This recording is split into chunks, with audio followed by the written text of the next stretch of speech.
ছাতিয়ে বৰষুণ ৰখাব নোৱাৰে, কিন্তু বৰষুণত থিয় হোৱাৰ সাহস দিয়ে। সেইদৰে আত্মবিশ্বাসে সফল হোৱাটো নিশ্চিত নকৰে, কিন্তু জীৱন যুঁজত যুঁজাৰ প্ৰেৰণা অৱশ্যে দিয়ে।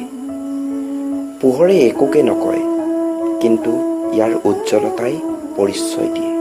সেইদৰে আপুনি একোকে নকওঁ, ভাল কাম কৰক, সেয়ে আপোনাক পৰিচয় দিব। যাৰ নীতি ভাল, তেওঁৰ সদায় উন্নতি হ'ব। মই শ্ৰেষ্ঠ, সেইটো আত্মবিশ্বাস, কিন্তু কেৱল ময়েই শ্ৰেষ্ঠ, সেইটো অহংকাৰ। মানুহে কয়, আপুনি ভাল কৰক, কিন্তু এইটো কেতিয়াও নিবিচাৰে যে তেওঁতকৈ ভাল কৰক।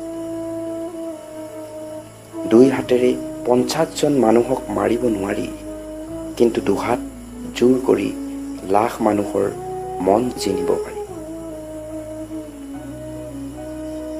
কোন মানুহ আপোনাৰ ওচৰত 3টা কাৰণত আহে: অভাৱত, ভাৱত, প্ৰভাৱত।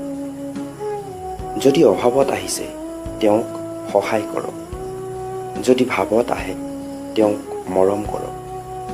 আৰু যদি প্ৰভাৱত আহিছে, তেতিয়া সুখী হওক যে ভগৱানে আপোনাক ইমান শক্তি দিছে।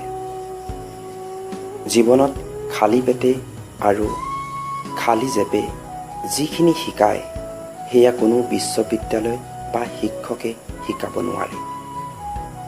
জীৱনত কাৰোবাক সুখী কৰাৰ সুবিধা পালে নিশ্চয় কৰিব, কাৰণ এই সুবিধা খুব কম সংখ্যকে পায়।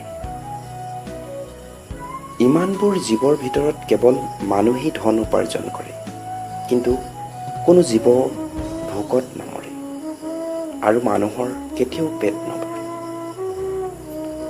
দৌৰত দৌৰা ঘূৰাই এইটোও নেজানে যে জিকা কাক কয়।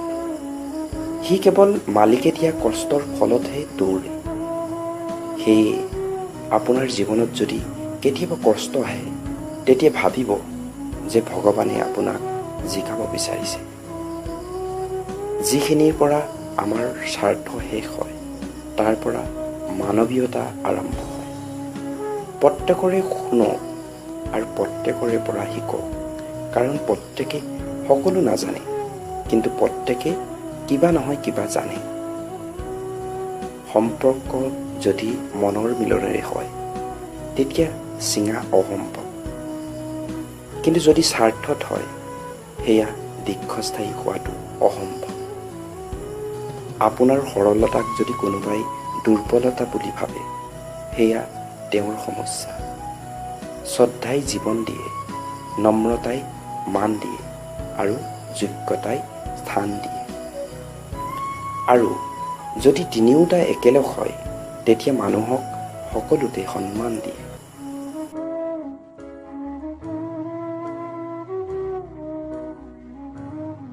কথাখিনি ভাল লাগিলে শ্বেয়াৰ কৰক।